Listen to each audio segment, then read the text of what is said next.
మత్తయి సువార్త 14వ అధ్యాయము. ఇది అందరికీ సుపరిచితమైన అంశమే ఇది. సో పేతురు గురించి 22వ వచనం నుండి 33వ వచనం వరకు ఇది చదువుకున్న తర్వాత కొద్ది సమయాన్ని ధ్యానిస్తామని. ఒకసారి మన ఫేస్ మీకు చూపిస్తాను. సో నేను డగ్లస్ అండి. Douglas, if you're comfortable, you can put on the video. ఓకేనా? నో ప్రాబ్లం, నాకేం ప్రాబ్లం లేదు. Let the video be on. యాక్చువల్గా నాకు కొంత సిక్ ఉన్నాను, అందుకని వీడియో ఆన్ చేయలేదు. Hands up, that's okay. So వెంటనే ఆ జన సమూహములను తాను పంపివేయినంతలో తన శిష్యులు దోణి ఎక్కి తనకంటే ముందుగా అద్దరికి వెళ్ళవలనని ఆయన వారిని బలవంతము చేశాను. ఆయన జన సమూహములను పంపివేసి ప్రార్థన చేయుటకు ఏకాంతంగా కొండ ఎక్కిపోయి సాయంకాలమైనప్పుడు ఒంటరిగా ఉండేను. అప్పటికా దోణి దరికి దూరముగా ఉండగా గాలి ఎదురైనందున అలల వలన కొట్టబడుచుండెను. రాత్రి 4వ జామున ఆయన సముద్రం మీద నడుచు వారి యొద్దకు వచ్చాను. ఆయన సముద్రం మీద నడుచుట శిష్యులు చూసి తొందరపడి భూతమని చెప్పుకొని భయము చేత కేకలు వేసిరి. వెంటనే యేసు ధైర్యము తెచ్చుకొనడి, నేనే, భయపడకూడని వారితో చెప్పగా, పేతురు, ప్రభువా, నీవైతే నీళ్ళ మీద నడిచిన యొద్దకు వచ్చుటకు నాకు సెలవిమ్మని ఆయనతో అనెను. ఆయన రమ్మనగానే పేతురు దోణి దిగి యేసుని వద్దకు వెళ్ళుటకు నీళ్ళ మీద నడిచాను. కానీ గాలిని చూచి భయపడి మునిగిపోసాగి, ప్రభువా, నన్ను రక్షించమని కేకలు వేశాను. వెంటనే యేసు చెయ్యి చాపి అతను పట్టుకొని, అల్ప విశ్వాసి, ఎందుకు సందేహపడుతువని అతనితో చెప్పాను. వారు దోణి ఎక్కినప్పుడు గాలి అణిగాను. అంతటా దోణిలో ఉన్న వారు వచ్చి, నీవు నిజముగా దేవుని కుమారుడు అని చెప్పి ఆయనకు బ్రొక్కిరి. పరిశుద్ధుడమైన గొప్ప దేవ యేసురాజా, మీకే వందనాలు. అదే కాల సమయంలో తండ్రి ఎన్బి కాన్ఫరెన్స్ దైవజనులతో తండ్రి మరి మీ నామాన్ని తండ్రి మహింపరచుకుంటా మీ వాక్యాన్ని ధ్యానించటకు తండ్రి నాకు ఇచ్చిన గొప్ప ఆధిక్యతను బట్టి నీకు వందనాలు తండ్రి. దాసుని నన్ను చాటున మరుగుపరిచేయండి తండ్రి. ఉదయకాల సమయంలో నాతో మాతో ఇది మాట్లాడే మాటలను బట్టి మేము ఆదరణ పొందుకుంటకు, బలం పొందుకుంటకు ప్రభువా, మరి ధైర్యం పొందుకుంటకు తండ్రి, నీ యొక్క పనిలో తండ్రి మీ నామాన్ని మహింపరచుకుంటూ ముందుకు వెళ్ళుటకు మీ కృపను, మీ సహాయాన్ని మీరు అనుగ్రహించమని, కృప చూపించమని ఈ యొక్క తండ్రి జూమ్ ద్వారా హాజరైన వీళ్ళందరినీ బట్టి నేను స్తుతిస్తూ యేసయ్య నామంలో ప్రార్థన స్తుతించి అడిగి వేడుకొనిచున్నాను తండ్రి.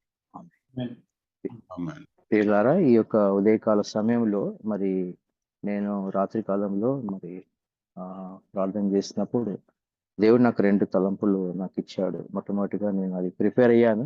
బట్ దేవుడు నాకు రాత్రి కాలం పడుకున్న తర్వాత ఉదయకాలం లేచినప్పుడు తిరిగి నాకు ఈ యొక్క 14వ అధ్యాయము ఈ పేతురు విషయమై మరి దేవుడు నాకు ధ్యానం చేయుటకు ఆత్మ ప్రేరేపణ చేత ఈ యొక్క అంశాన్ని తీసుకోవడం జరిగింది.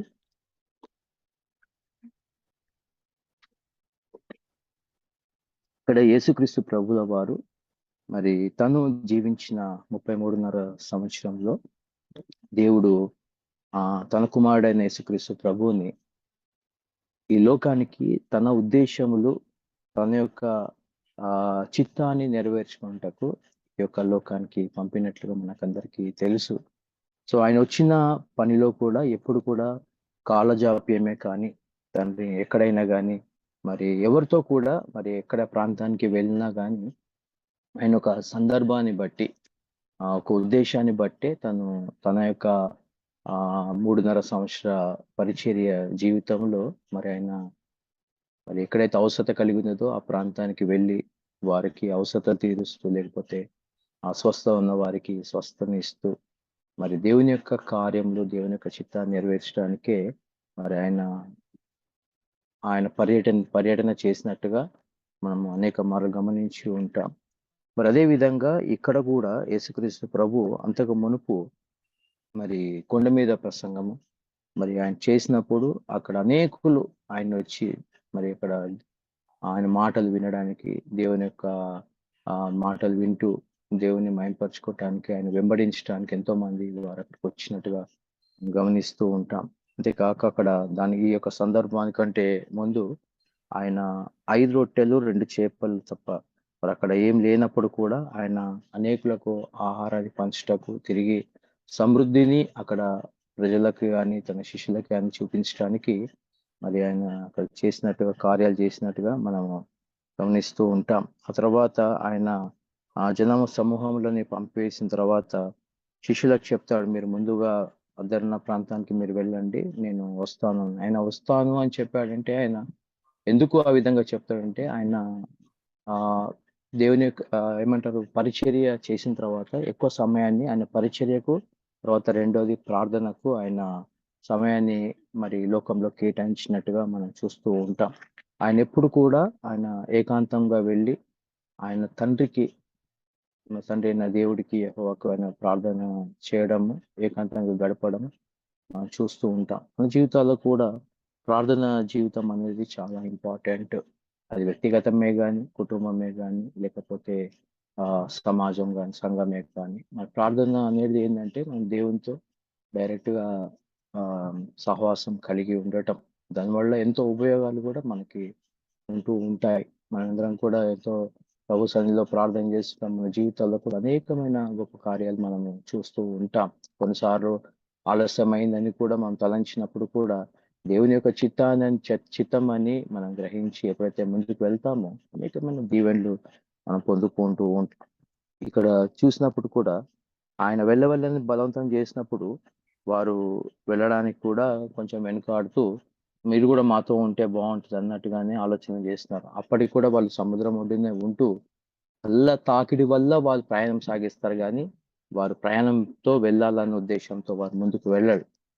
ఇప్పుడు పండితులు చెప్తూ ఉంటారు, తర్వాత ఏమంటారు థియలాజికల్ స్టడీస్ లో కూడా ఉంటుంది. దాదాపుగా 6 కిలోమీటర్లు అలల తాకిడికి ఆ యొక్క పడవ లేకపోతే దోణి కొట్టుకుంటూ ముందుకు వెళ్తూ ఉంటాయి.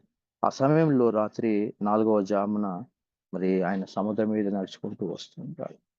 సో ఇక్కడ ఒకటి గమనించాలి, యేసుక్రీస్తు ప్రభుల వారు శిష్యులతో మరి శిష్యులుగా వారు యేసుక్రీస్తు ప్రభుకి అయినప్పటి నుండి వారు ఆయన వెంబడిస్తూనే ఉన్నారు. వాళ్ళు ఏమంటారు పిలువబడిన వారు ఎంతో మంది వచ్చినప్పటికీ ఏర్పరచబడిన కొద్ది మంది ఆయనతో పాటు కొంతమంది అక్కడున్న ఏమంటారు లోకల్ వాళ్ళు కూడా ఆయన వెంబడిస్తూ ఉన్నప్పుడు మరి ఆయన ప్రత్యేకంగా దగ్గరుండి ఎంతో గమనిస్తూ ఉంటారు. వాళ్ళు ఆయన యొక్క విధి విధానాలు, తర్వాత ఆయన యొక్క ఆచారమే కానీ లేకపోతే ఆయన యొక్క పద్ధతులే కానీ వారు గమనిస్తూ ఉంటారు. ఆయన చేసిన కార్యాలను కూడా గమనిస్తూ ఉంటారు. అయినప్పటికీ కూడా యేసుక్రీస్తు ప్రభుల వారు ఆయన సముద్రం పైన నడుచుకుంటూ వస్తున్నప్పుడు వారు భూతం అని వారు సందేహపడతారు.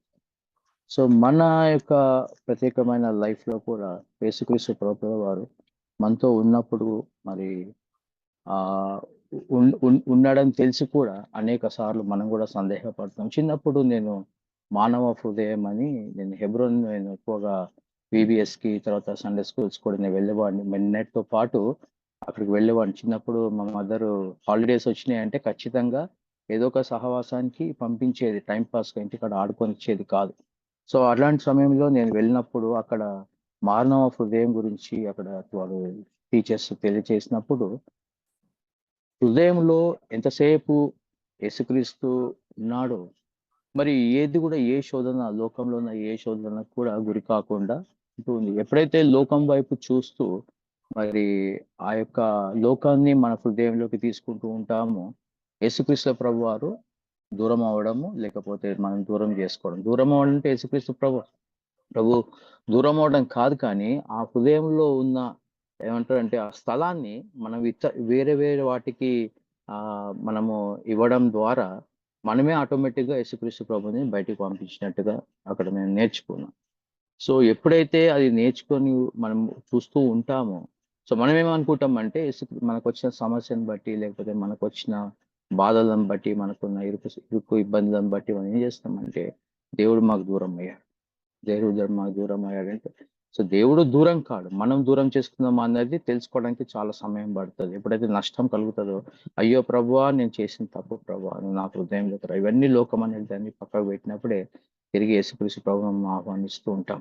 కానీ ఎప్పుడు కూడా యేసుక్రీస్తు ప్రభువు కానీ మన దేవుడు ఎప్పుడు కూడా మనం వదిలిపెట్టి వెళ్ళడానికి ఆయన ఇష్టపడడు. కానీ మనము లోకం వైపు ఉన్నప్పుడు ఆటోమేటిక్గా మనమే దేవుని దూరం చేసుకుంటున్నాం. ఇక్కడ కూడా అదే విధంగా యేసుక్రీస్తు ప్రభు ఆయన ఏకాంతంగా ప్రార్థన చేయడానికి వెళ్ళాడు. ఆయన చెప్పాడు, మీరు వెళ్ళండి, నేను మీతో జాయిన్ అవుతాను. అప్పుడే వాళ్ళు సందేహపడాల్సింది, మరి ఎట్లా వస్తావు, ఒక దోణి రావాలా, మమ్మల్ని అందుకోవాలా, చేరుకోవాలంటే మరి ఎంత సమయం పడుతుంది, మరి మేము ఎంతసేపు వెయిట్ చేయాలా అన్నది వాళ్ళకు ఆలోచన రాలేదు. కానీ వాళ్ళు చెప్పిన వెంటనే ఆయన కోసం వెయిట్ చేస్తూనే వాళ్ళు అల్లా తాకిడికి ముందుకు వెళ్ళినారు. ఎప్పుడైతే యేసుక్రీస్తు ప్రభు ఆయన నీళ్ళపై నడుచుకుంటూ వస్తున్నాడు, సో వాళ్ళు ఆయన చూసి భూతమని, దయ్యమని వాళ్ళు భయపడుతూ ఒక దిక్కు ఈ యొక్క అలల తాకిడులు, రెండోది ఎదురుగా వస్తున్న వ్యక్తిని బట్టి వారు భయపడినట్టుగా, సందేహపడినట్టు చూస్తూ ఉన్నాం. తర్వాత ఇక్కడ ఒక మాట గమనించండి, భూతం అని చెప్పుకొని భయం చేత కేకలు వేసిరి. వెంటనే యేసు అంటాడు, ధైర్యము తెచ్చుకొనుడి, నేనే. చూడండి ఈ యొక్క ఎంత ఆదరణ అనిపిస్తుంది అంటే, ఇప్పుడు ఎవరైనా మనం బాధలో, దుఃఖంలో, లేకపోతే ఏదైనా కారణాల చేత మనము ఇబ్బంది పడుతున్నప్పుడు వారు ఎటువంటి సహాయం చేయకపోయినా తోడుగా ఉండడం వల్ల ఒక విధమైన ధైర్యం కలుగుతుంది. సో యేసుక్రీస్తు ప్రభు కూడా ఆ విధంగా వచ్చి, మీరు భయపడకండి, నేను మీతో ఉన్నవాడని అని చెప్పేసి ఆయన ఏమంటాడంటే వారితో చెప్పగా, పేతురు ఆ యొక్క స్వభావం ఎప్పుడు కూడా ఆయన మొదటి నుంచి కూడా తొందరపాటు స్వభావం అయినది. అందరికంటే ముందుగా రియాక్షన్ చూపించేది ఆయననే. ఆ శిష్యుల్లో మనం బైబిల్ ఎక్కడ గమనించినా పేతురే ఎక్కువగా రియాక్షన్ చూపించినట్టు మనం చూస్తాం. నీవైతే నీళ్ళ మీద నడిచి నీ వద్దకు వచ్చేటకు నాకు సెలవు అంటాడు. సో ఎందుకు ఆయనతో ఉండి అనేకమైన గొప్ప కార్యాలు చూసిన పేతురుకి ఎందుకు ఆ విధంగా సందేహపడ్డాడు? ఒకవేళ డైరెక్ట్ గా అయ్యా నువ్వు వస్తున్నావు కదా, నువ్వు రా, త్వరగా రా, లేకపోతే నేను కూడా నీ దగ్గరకు వస్తాను అని డైరెక్ట్ వెళ్ళిపోతే ఆ సమస్య ఉండేది కాదు. కానీ ఎప్పుడైతే ఆయన ఏం చేశాడంటే, ప్రభా నీవైతే నీళ్ళ మీద నడిచి నీ వద్దకు వచ్చేటకు నాకు సెలవు ఇమ్మని చెప్పినప్పుడు ఆయన ఇమ్మీడియట్ గా ఏమంటాడంటే, రమ్మనగానే పేతురు ధైర్యస్తుడు, భయస్తుడు, సందేహపడే వ్యక్తి కూడా ఆయన. సో ఆయన ధైర్యం తెచ్చుకున్నాడు. ధైర్యం తెచ్చుకొని నీవైతే అని తను ఏం చేశాడంటే, ఆయన రమ్మనగానే యేసు వద్దకు వెళ్ళటకు నీళ్ళ మీద నడుస్తూ ఉన్నాడు. సో ఇక్కడ మనం గమనించాలా, యేసుక్రీస్తు ప్రభుల వారు ఎప్పుడైతే ఆయన మన సొంత రక్షకునిగా అంగీకరించి ఉన్నామో, ఆయన మన హృదయంలోనే ఎల్లప్పుడూ ఉంటాడు. ఆయన లోకం వైపు మనం చూడకుండా మనం ఎప్పుడైతే దేవుని వైపు మనం చూస్తూ ఉంటామో, మరి దేవుడు మనకు అనేకమైన కార్యాలు మనం చేస్తూ ఉంటాడు. ధైర్యపడాలా, బలపడాలా.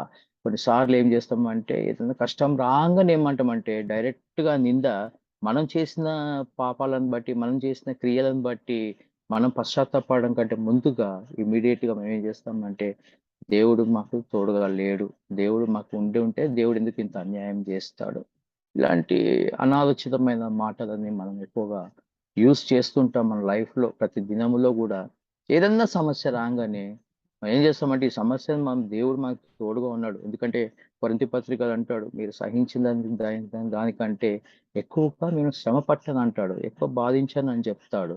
మీ పేదూరులో కూడా అంటాడు, ఏమంటాడు, లోకమందున్న మీ సహోదరులకు ఈ విధమైన శ్రమలను నెరవేర్చినని గుర్తెరిగి విశ్వాసం మందు స్థిరలమై సాతాన్ని ఎదిరించమంటాడు. తర్వాత తన నిత్య మహిమకు మిమ్ముని పిలిచిన సర్వకృపాని దేవుడు మన సమస్యలు ఏవైనా కొంచెం కాలమే అనే ఆ గ్రహింపుని మనం కొన్నిసార్లు కోల్పోతూ ఉంటాం. ఆ తర్వాత వచ్చే ఆశీర్వాదాలని ఈ మాటలు మాట్లాడి ఆశీర్వాదాలు మనం పొడగొట్టుకుంటుంటాం. మేము పూర్ణులుగా చేసి స్థిరపరిచి బలపరుస్తా అంటాడు. ఆ మాటలని మనం ఏం చేస్తామంటే దాన్ని మనం గుర్తించకుండా ఇమ్మీడియట్ గా నోటుకొచ్చినట్టుగా యోబు జీవితాన్ని మనం గమనించినట్లయితే మరి ఎన్నో ఇబ్బందులు, ఇరుకులు, తన పిల్లలని పోగొట్టుకుంటాడు, ఆస్తుపాస్తులను పొడగొట్టుకుంటాడు, శరీరానికి రోగం లాగంటిది వచ్చేస్తా అన్నిటికి వచ్చినా కానీ ఏ రోజు కూడా దేవుణ్ణి నిందించినట్టుగా, దేవునిపై సందేహపడినట్టుగా మనం చూడం. చివరికి ఆ భార్యలో కూడా సాతానుడు ప్రవేశించి మరి నువ్వు దేవుని దూషించి చచ్చిపో అంటది. ఎంత ఏమంటారంటే అలాంటి మాటలు మాట్లాడడం అనేది జరుగుతూ ఉంటాయి. కొన్నిసార్లు ఏమంటే మనం కూడా మన పిల్లల విషయంలో గానీ, లేకపోతే కుటుంబ విషయంలో గానీ, ఏదైనా జరిగినప్పుడు ఏం చేస్తాం, పో అవసరం లేదు పో అన్నట్టుగా మనము మాట్లాడుతూ ఉంటాం. కానీ అలాంటి మాటలు మాట్లాడకుండా వాళ్ళకొక చిన్న ధైర్యం, లేకపోతే ఒక చిన్న ఆ దేవునిపై ఆధారపడడం ద్వారా మరి దేవుడు మనకు గొప్ప దేవుడు. మనకు మాత్రమే ఆహ్, మనకు మేలు చేస్తాడు. ఎందుకంటే హెబ్రీ పత్రికలో కూడా రాయబడి ఉంది. నిన్నెన్నడూ విడువను, ఎడబాయను. ఇప్పుడు అలాంటి గొప్ప దేవుడు ఆదరణకరమైన మాటలు మనతో ఉన్నప్పుడు, ఈ పేతురు ఇక్కడ ఏం చేస్తున్నాడంటే రమ్మనగానే దోణి దిగి యేసు వద్దకు వెళ్ళుటకు నీళ్ళ మీద నడిచాను. కానీ అది చాలా నేను నేను తెలుగు మీడియం స్టూడెంట్‌ని. ఎంపీ హై స్కూల్ గోల్కొండ చౌరస్తా చదువుకునేవాడిని. సో, ఇంగ్లీష్ కొంత కొంత మాత్రమే ఆ దినాల్లో వచ్చేది. సో, నేను స్పోకెన్ ఇంగ్లీష్‌కెళ్ళాను. మా మామయ్య దగ్గరికెళ్ళాను. సో, ఆయన ఎప్పుడు అనేవాడు, but is the bit of poison. కానీ, గూని అనే మాటలు మనం మాట్లాడడం ద్వారా అక్కడే సందేహాలకి, అక్కడే ఇబ్బందులకు గురి చేస్తదని ఆయన ఆ బట్ అనే మాట గురించి చెప్పేస్తూ ఉండేవాడు. అందుకే ఇక్కడ నీళ్ళ మీద నడిచెను గాని. సో, నీళ్ళ మీద నడుస్తున్నప్పుడు ఈ గాని అనే అవసరం లేదండి. నడుస్తూ వెళ్ళొచ్చు. కానీ, గాలిని చూచి భయపడి మునిగిపోసాగాడు. వీళ్ళందరూ సముద్రంలోనే వాళ్ళ జీవనాన్ని సాగిస్తున్న వారు, సముద్రాన్ని చూసి ఈ సమయంలో భయపడుతూ ఉన్నారు వాళ్ళు. వాళ్ళు సముద్రం మధ్యలోకి వెళ్లి కూడా చేపలు పట్టినారు. కొన్ని కొన్ని రోజులు చాలా వారాల ప్రకారంగా వాళ్ళు లోపటికెళ్ళి కూడా వాళ్ళ భయంకరమైన లేకపోతే మహాసముద్రాల్లో కూడా వారు చేపలు పట్టినట్టుగా మనం చూస్తూ ఉంటాం. కానీ ఆ సమయంలో ఆ యొక్క చిన్న అలల తాకిడికి వాళ్ళకి అది చిన్నదే అది. మనలాంటోళ్ళు వెళ్తే కొంచెం అటు ఇటు అవుతే కొంచెం భయపడతాం. అమ్మో! నీళ్ళలో మునిగిపోతామేమో అని. కానీ వాళ్ళకు నీళ్ళ మీదనే ఉండే వాళ్ళకి అక్కడ పోతున్నప్పుడు మునిగిపోసాగిన మునిగిపోసాగిన వెంటనే ఆయనేమంటాడంటే, ప్రభువా నన్ను రక్షించమంటాడు. ఆయన రక్షించే దేవుడు ఆయన వాళ్ళతో ఉన్నంత సేపు అనేకమైన కార్యాలు చూస్తూ, అనేకుల్ని రక్షిస్తూ, అనేకుల్ని స్వస్థపరుస్తూ, అనేకుల మధ్యలో కార్యాలు చేస్తున్న యేసుక్రీస్తు ప్రభు. ఆయన ఎప్పుడు ఏ ప్రాంతానికి వెళ్ళినప్పుడు ఒక టైం పాస్‌గా వెళ్ళలేదు ఆయన.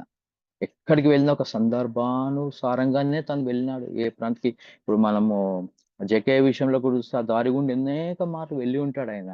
కానీ ఆ సందర్భం ఏందంటే జక్కయ్య ఇంటికి రక్షణ రావడానికి దేవుడు అక్కడ ఆగి జక్కయ్యని మనం కిందికి పిలిచినట్టు చూస్తాం. తర్వాత ఏమంటారు లాజరును స్వస్థపరచడానికి, తర్వాత ఆ యొక్క యెరూషలేము మార్గాన వెళ్తున్నప్పుడు కుష్ఠరోగులనే కానీ, లేకపోతే ఏమంటారు ఒక సమరయుడిని కానీ వీళ్ళందరికీ కూడా మరి ఆయన స్వస్థపరిచినట్టుగా లేకపోతే కార్యం చేసినట్టుగా మనం చూస్తూ ఉంటాం.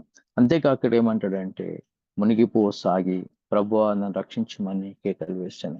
వెంటనే యేసు చెయ్యి చాపి అతను పట్టుకొని అల్ప విశ్వాసి ఎందుకు భయపడుతున్నావు? చూడండి ఆయన మునిగిపోతున్నప్పుడు నువ్వు అల్ప విశ్వాసి, నేను నీకు రమ్మని చెప్పినప్పుడు ఎందుకు నువ్వు విశ్వాసం కనపరచట్లేవు అనేసి ఆయన డైరెక్ట్‌గా అనలేదు ఆయన. మొట్టమొదటిగా ఆయన చేసిన పని ఏందంటే ఆయన కష్టాల్లో ఉన్నాడు. ఆయన మునిగిపోసాగుతున్నాడు. ఇబ్బందుల్లో ఉన్నాడు కాబట్టి మొట్టమొదటిగా ఆయనకు చెయ్యి అందించినట్టుగా చూస్తూ ఉన్నాం. మన జీవితాల్లో అనేక మార్లు ఆయనందు విశ్వాసం మనం కోల్పోతూ ఉంటాం. ఆయనందు విశ్వాసాన్ని కోల్పోవడమే కాదు, ఇతరుల విశ్వాసాన్ని కూడా మన అవిశ్వాసాన్ని బట్టి వాళ్ళని కూడా డిస్టర్బ్ చేస్తూ ఉంటాం మనం. సో, అట్లా మనం ఎప్పుడు కూడా అలా చేయకూడదు. ఆయన చెయ్యందించడానికి ఆయన సిద్ధంగా ఉన్నాడు. మనకి ఏ కష్టం వచ్చినా, ఏ బాధ వచ్చినా, ఎలాంటి పరిస్థితులైనా గానీ, ఆయన ఎప్పుడు చేయి కూడా ఆయన సిద్ధంగా ఆయన మనల్ని పట్టుకోవడానికి, ఆయన రక్షించడానికి ఆయన సిద్ధంగా మరి ఉన్నట్టుగా చూస్తున్నాం. ఇక్కడ అల్ప విశ్వాసి ఎందుకు సందేహపడుదువని అతనితో చెప్పినాడు. సో, ఇప్పుడు నేను చూసా కొన్ని మన యొక్క జూమ్‌లో ఎవరెవరు అటెండ్ అవుతున్నా చూసి అందరూ పెద్దవాళ్ళున్నారు. నేను అనుకుంటాను అందరిలో చిన్నవాడిని నేనేనేమో మళ్ళీ.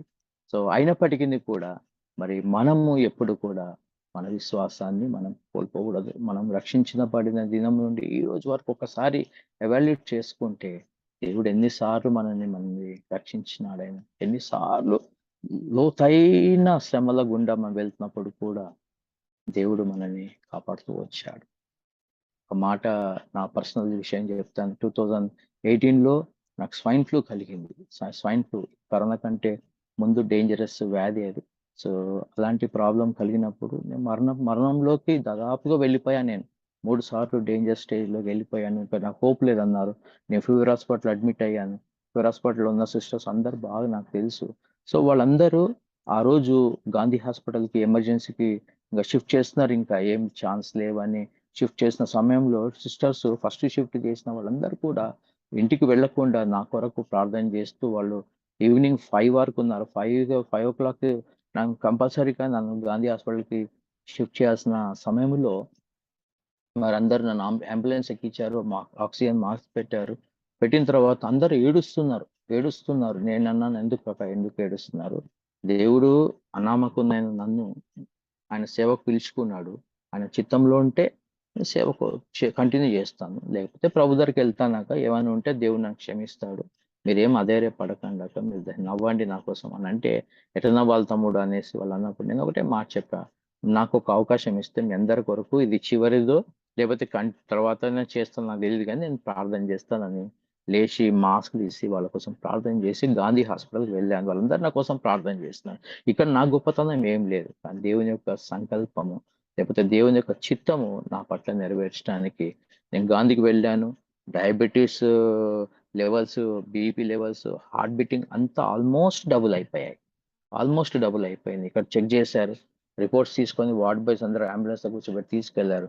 అక్కడికెళ్ళిన తర్వాత వాళ్ళు చెక్ చేసినప్పుడు అన్నీ నార్మల్ ఉన్నాయి. అన్నీ నార్మల్. దేవుని యొక్క చిత్తం ఏదైనా గానీ భయంకరమైన అలల వంటి సమస్యలు మన జీవితంలో కలిగినప్పటికీ కూడా మనం ఆయనందు విశ్వాసం కోల్పోకూడదు. ఆయనందు విశ్వాసం ఎప్పుడైతే మనం కోల్పోతామో సో మన పతనం అయిపోతది. ఎప్పుడైతే ఆయన యందు మన విశ్వాసం ఉంచి ఆయనపై ఆధారపడతామో 91 కీర్తనలు అంటాడు. 91 కీర్తన చూస్తే అది మన లైఫ్ కనపడతది. ఆ 16 వచనాల్లో మన లైఫ్ కనపడతది. మహోన్నతుని చాటున నివసించేవాడు. సర్వశక్తి నీడను విశ్రమించేవాడు. ఆయనే నా కోట, నా దుర్గము. నేను నమ్ముకున్న దేవుడని మోషే చేస్తాడు ప్రార్థన అక్కడ. మోషేకి ఎన్ని కష్టాలండి. ఆయన రాజరికంలో ఉన్న వ్యక్తి, ఆయన హెబ్రీయుడైనప్పటికీ కూడా రాజరికంలో పెరిగిన వ్యక్తి. ఆయన రాజరికంలో అనుభవించొచ్చు. కానీ మరి దేవుడు ఆయన ప్రత్యేకంగా ఏర్పరచుకొని తన జనాంగాన్ని ఐగుప్తు నుంచి పాలు తేనెలు ప్రవహించే దేశానికి తీసుకెళ్ళమని చెప్పినప్పుడు ఆయన దేవుని పట్ల ఆయన నమ్మకత్వాన్ని నిరూపించుకున్నాడు. అందుకే నెల్లంతట్లో నమ్మకమైన వాడంటాడు. సో ఆయన తీసుకొని వచ్చిన సమయంలో ఎంతమంది ఆయనని ఫ్రస్ట్రేట్‌కి గురి చేశారు. ఎన్ని ఇరుకులు ఇబ్బందులు పెట్టారు. దాంట్లో కూడా ఆయన కూడా ఫ్రస్ట్రేట్ అయ్యాడు. ఫ్రస్ట్రేట్ అయిన తర్వాత ఏం జరిగిందనేది మనకందరికీ తెలిసిన విషయమే. సో అయినప్పటికీ కూడా ఆయన చేసిన ప్రార్థన ఏంటంటే ఆయన చాటున మనం నివసించినప్పుడు ఆయనే మన కోట, మన దుర్గమై మనకు ఉంటాడని. తర్వాత 3వ వచనం నుంచి 13 వచనాల వరకు మనం చూసినట్లయితే అనేకమైన హార్డిల్స్ ఉంటాయి. అనేకమైన ఒడిదుడుకులు ఉంటాయి. అనేకమైన శ్రమలు ఉంటాయి. శ్రమలను మనం ఎప్పుడైతే తట్టుకుంటామో 14, 15, 16 వచనాల్లో స్పష్టంగా ఆడ రాస్తాడు. అతడు నన్ను ప్రేమిస్తున్నాడు గనుక నన్ను తప్పిస్తా అంటాడు. ఇక్కడ పేతురు ఆయన ప్రేమించాడు. ఆయన సన్నిధికి ఎప్పుడైతే ప్రభువా అని వెళ్ళినాడో ఆయనని దేవుడు కాపాడినాడు. అదే విధంగా 14, 15, 16 వచనాలు అనేకమైన ఆశీర్వాదాలు చిన్న చిన్న వాటి కొరకు పెద్ద పెద్ద ఆశీర్వాదాలు మనం పొడగొట్టుకుంటూ విశ్వాసమైన మనము మన విశ్వాసాన్ని కనపరుస్తూ మన నెక్స్ట్ జనరేషన్ కూడా మన యొక్క విశ్వాసాన్ని బట్టి వారు కూడా ఇన్స్పిరేషన్ పొందుకొని వారు ప్రభువులో ఎక్కువగా బలం పొందడానికి మరి దేవుడు ఎంతగానో మనకి సహాయం చేయనట్టుగా మనం ప్రార్థన చేద్దాం. అందుకే ఇక్కడ ఏమంటాడంటే అంతటా దోణిలో ఉన్నవారు వచ్చి నీవు నిజముగా దేవుని కుమారుడవని. అంతసేపు దేవునితో నడిచిన వాళ్ళు, దేవుని కార్యాలు చూసిన వాళ్ళు తిరిగి వాళ్ళని రెన్యూ చేసుకుంటున్నారు. నిజంగా నువ్వు దేవుని కుమారుడవయ్యా. అనేకమైన సార్లు మాకు ముందు జరిగినప్పటికీ కూడా మేము కొన్నిసార్లు సందేహపడ్డాం. కొన్నిసార్లు నేను వెంబడించినప్పటికీ కూడా మేము విశ్వాసం మందు కరెక్ట్‌గా లేము.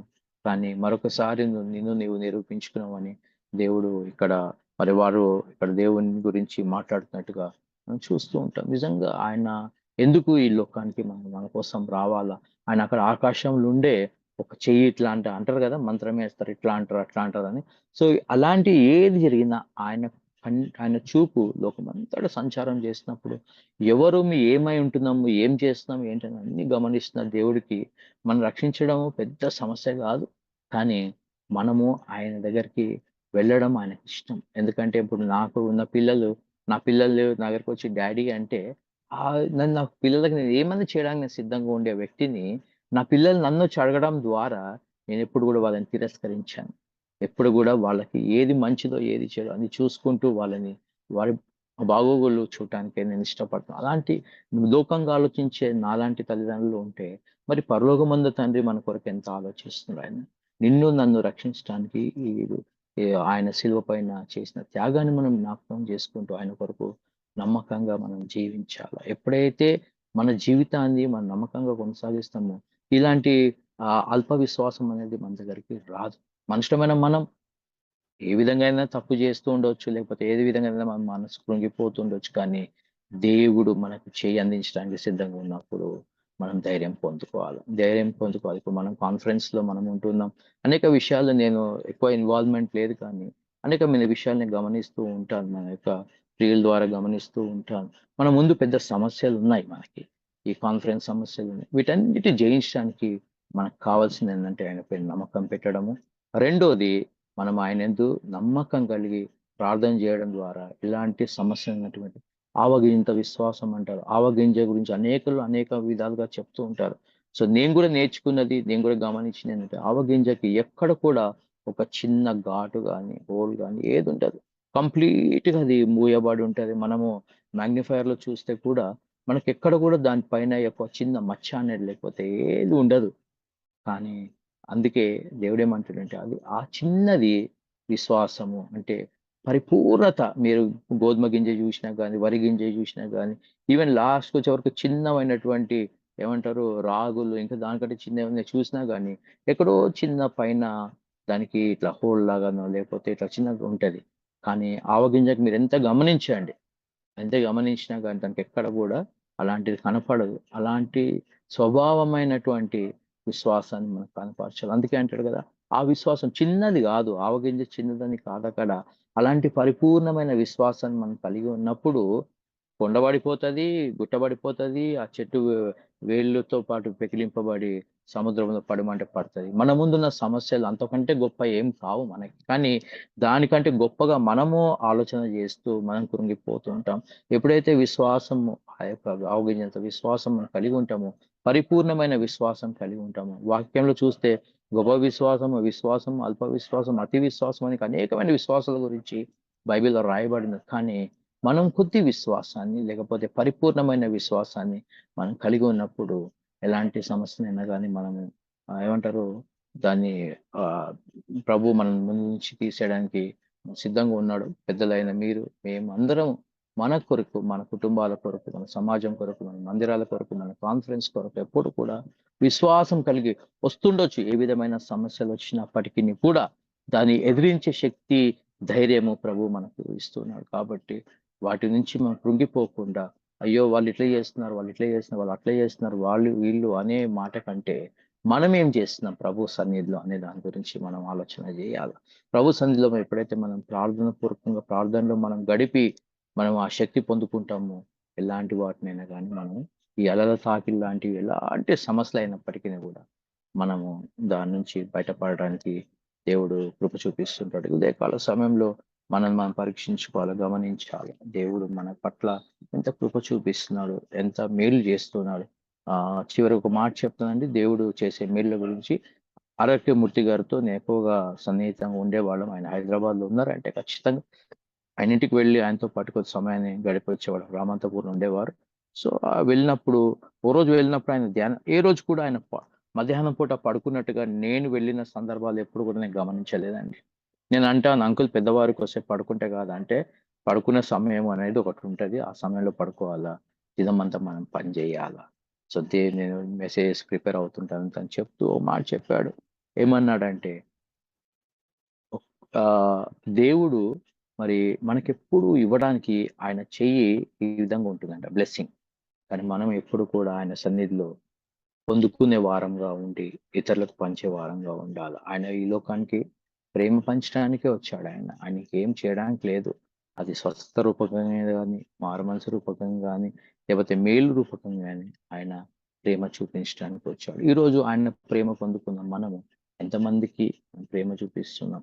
ఇంకొక మాట ఆయన, ఆయన సన్నిధిలో సముఖంలోకి వెళ్ళినప్పుడు ఆయన మనం ఎదురుగా ఆయన తీర్పు సింహాసనం ముందుకు ఉన్నప్పుడు ఆయన మనం ఏమనుకుంటాం అంటే ఆయన వెనక వైపు చూస్తుంటే అయ్యా నేను పలానా డగ్లస్ని పలానా విషవాన్ని పలానా ఎంబీ చర్చ్ పలానా ఈ పనులు చేసిన ఆ పనులు చేసిన చిన్నప్పటి నుంచి పుట్టు క్రైస్తవుడిని ఇవన్నీ చెప్పుకుంటామేమో ఆ టైంకి. కానీ యేసుక్రీస్తు ప్రభు అంటాడంట, నీవు వచ్చావు సరే, నీవు వచ్చావు, నిన్ను రక్షించావు, నువ్వు వచ్చావు, నీవెంతమందిని నువ్వు తీసుకొని వచ్చావు. ఈరోజు మనకు ఎంబీ కాన్ఫరెన్స్ అనేది చాలా పెద్దది, ప్రపంచంలోనే చాలా పెద్దది, చాలా గొప్పది. తర్వాత ఎంతో శ్రేష్టమైన ఎంబీ ఇండియాలో మనం ఉంటూ ఉన్నాం. సో మనము ఇలాంటి అన్ని సమస్యలను బట్టి మనము ఏమంటారంటే సందేహపడుతూ ఉన్నామా? ప్రభు పరిచర్లో మనం ముందుకు వెళ్తూ ఉన్నాం. ఒకసారి మనం గమనించుకోవాలా. నమ్మకమైన మంచి దాసుడా అనిపించుకోవాలంటే మనం ఆయన కొరకు మనం ఆత్మను సంపాదించాలి, విశ్వాసాన్ని కనపరచుకోవాలి, ప్రేమని పంచాలి, ప్రేమను పొందుకొని పంచాలి. తర్వాత ఆయన కొరకు మనం పరిచర్య చేయాలి. ఎందుకంటే ఆయన ఈ లోకానికి వచ్చింది పరిచర్య చేయడానికి. నిన్ను నన్ను మరి రక్షించాడు. తోమాని మన దేశానికి పంపించకపోతే, ఆయన చిత్తంలో లేకపోతే మన పరిస్థితులు ఏముంటూ ఉండే. ఆయన వచ్చాడు, కొద్ది చేశాడు. ఆ తర్వాత అక్కడ రక్షింపబడిన వారు ఈరోజు మన పూర్వీకుల ద్వారా, మన పెద్దల ద్వారా, మన కుటుంబాల ద్వారా మనం రక్షణ పొందుకున్నాం. మనము దేవుని పనిలో మనం ఎంతవరకు ఉంటున్నాం అనేది ఒకసారి గమనించుకోవాలి. ఎప్పుడైతే మనం ఆయన సన్నిధిలోకి మనం అనేకులను తీసుకొస్తామో అప్పుడు నమ్మకమైన మంచి చేస్తా అంటాడు. విశ్వాసంలో మన స్థిరమై ఆయన కొరకు సాతాన్ని ఎదిరిస్తూ మనము ముందుకు వెళ్ళినట్లుగా దేవుడు మనందరికీ కృప చూపినట్లుగా ప్రార్థన చేసుకుందాం.